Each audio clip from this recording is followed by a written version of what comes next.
চাঞ্চল্যকর ইকবাল হত্যা, ডিবি বগুড়ার অভিযানে মূল ঘাতক রতন গ্রেপ্তার। বিস্তারিত দেখুন প্রতিনিধি জাহিদের পাঠানো তথ্য ও ভিডিওতে। বগুড়ায় চাঞ্চল্যকর হাতুড়ি হত্যাকাণ্ডের ঘটনায় মাত্র 12 ঘন্টার মধ্যেই মূল আসামিকে গ্রেপ্তার করেছে জেলা গোয়েন্দা শাখা। এ সময় নিহত ক্যাশিয়ার ইকবালের ব্যবহৃত মোবাইল ফোন ও পেট্রোল পাম্প থেকে লুট হওয়া নগদ 36,500 টাকা উদ্ধার করা হয়।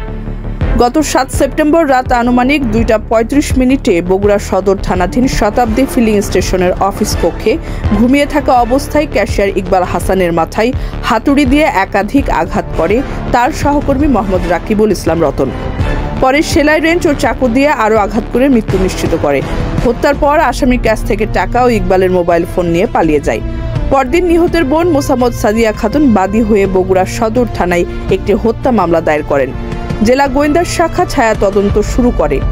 তথ্য প্রযুক্তি ও গোয়েন্দা তথ্যের ভিত্তিতে ডিবি বগুড়ার অফিসার ইনচার্জ মোহাম্মদ ইকবাল বাহারের সার্বিক নির্দেশনায় এবং পুলিশ পরিদর্শক মোহাম্মদ রাজু কামালের নেতৃত্বে একটি চৌকস টিম অভিযান পরিচালনা করে। ওই অভিযানে 7 সেপ্টেম্বর রাত আনুমানিক 9টায় গাজীপুর জেলার কালিয়াকৈর থানাধীন মৌচাক বাস স্ট্যান্ড এলাকা থেকে মূল আসামি রতনকে গ্রেপ্তার করা হয়। গ্রেপ্তারের পর প্রাথমিক জিজ্ঞাসাবাদে রতন জানায় নিহত ইকবাল বিভিন্ন সময়ে পাম্প থেকে তেল চুরির সঙ্গে জড়িত ছিল।